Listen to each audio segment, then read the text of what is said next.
verse 1. The ancient of days, the El Olam.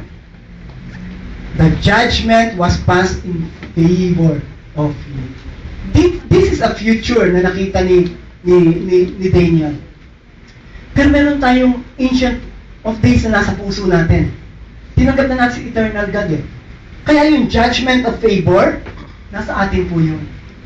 Kaya kapatid, you are highly favored by the Lord. Amen? That's your position. Sabi mo sa katabi mo, highly favored ka pala ni Lord.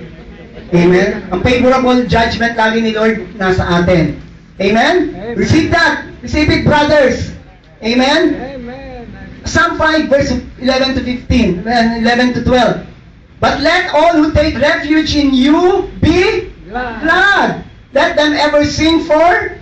Kaya nakakanta tayo sa Panginoon. Daming ginawa sa atin, Lord. Spread your protection over them, that those who love your name may rejoice in you. For, verse 12, tingnan nyo, surely, sabi natin yung word na surely. Hindi po surely. Surely. Oh Lord, you bless the righteous. Anong ginagawa ni Lord? He blessed the... May mga righteous po ba ang kasama rito? When we say word righteous, nagalit nga ako sa anak ko kanina, righteous ka pa rin. Kasi position to. Amen? Nagalit ka naman, dapat naman pagalitan yung anak mo. Di po ba? So, yun po. At pag humingi tayong tawag, talaga po positionally righteous tayo.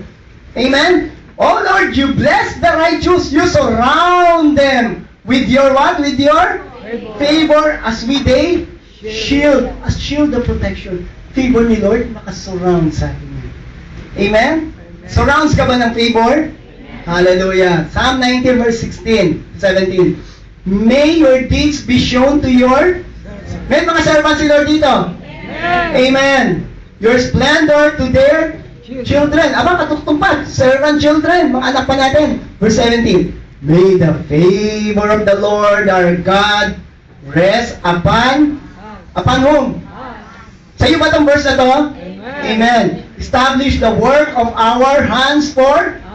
Kaya ito kamay natin to, lagi natin pinagpipray, pagpalain ng Panginoon ang kamay na ito. Yung favor ni Lord sumama sa kamay nito. Yes! Sabi natin, yes! Yes! Establish the work of our hands. Positively, sabi natin, yes, Lord. Isaiah declares this, Isaiah 49 verse 8. This is what the Lord says. In the time of my favor, I will... Whose favor? Favor ni Lord. And in the day of salvation, I will help you. I will keep you and will make you to be a covenant for the people, to restore the land and to reassign its desolate inheritances. Talking about Isaiah. Andun ang Diyos na nag-declare ng blessing. The Lord Jesus says in Luke 4, 18 and 19, the Spirit of the Lord is upon me, sabi ni Lord. For He has appointed me to preach the news, the good news to the poor. He has sent me to proclaim that captives will be released, that the blind will see, that downtrodden will be freed from their oppression. Verse 19 says, and that time of the Lord's favor has come. When the Lord Jesus came 2,000 years ago, He declared this verse. He fulfilled this verse. And since that time until now, the favorable day of the Lord is with us.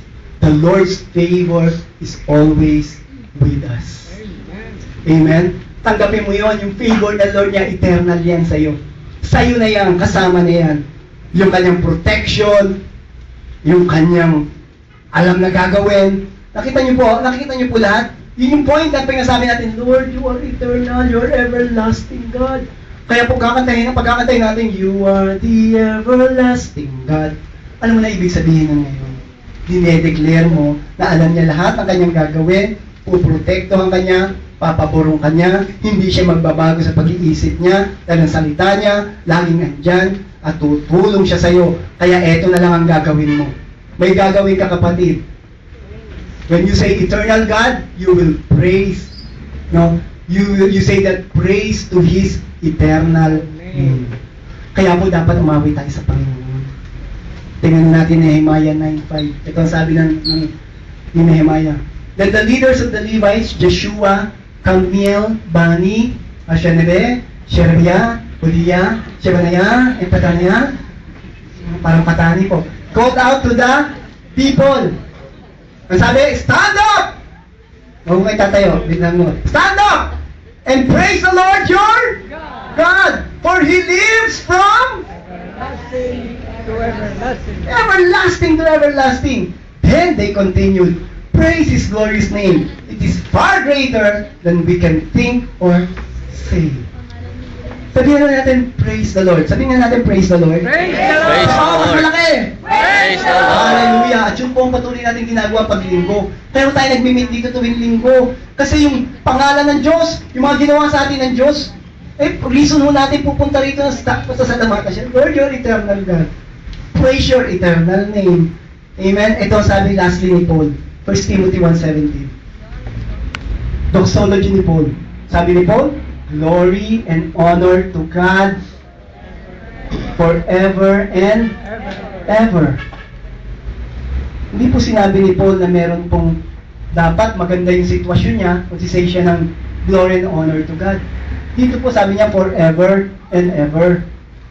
At titingnan niyo po si Paul, hindi lang nagpupuri pag maganda yung nangyayari sa buhay. Dapat ikaw din, kung ikaw ay tagapagpuri ng Panginoon, na-experience mo si eternal God, hindi rin sa oras na maganda yung nangyayari sa iyo, taas ang kamay mo. Purihin ka, O Diyos. Pag may problema, mamaya na ako pupunta sa church. Pag word of God na lang, hindi na ako magpupuri. Kasi may problema ako ngayon. Mas kailangan yung magpunta sa church. Amen, church? Are you with me? Amen. Mga kaibigan po ba ako dito? Mas kailangan mong pumunta sa church at sabihin mo, Panginoon, purihin ka dahil may gagawin ka dito sa problemang ito. Mas magtataas ako sa iyo ng kamay. Mas magpupuri ako sa iyo kasi makikita ko na naman ang kapangyarihan mo. Ayun po yung ginawa ni Paul. Glory and honor to God forever and ever. He is the eternal King. Hindi pang panapanahong King lang siya sa akin. He is my eternal King. The unseen who never dies. He alone is God. And all the children of the Lord will declare, Amen. Ito po yung panalangin ng papuri ni Paul. At kapatid, yun din sinasabi sa atin ng Lord. Nasapag mo ako eternal God. Gusto makita sa buhay natin at sa papuri natin na eternal God talaga siya sa buhay mo. Tayo mananalangin. Anim na bagay po ito na pwede mong uwi ngayon dahil nasa listahan namin. Tandaan mo kapatid, gustong-gusto kang tulungan ng Panginoon.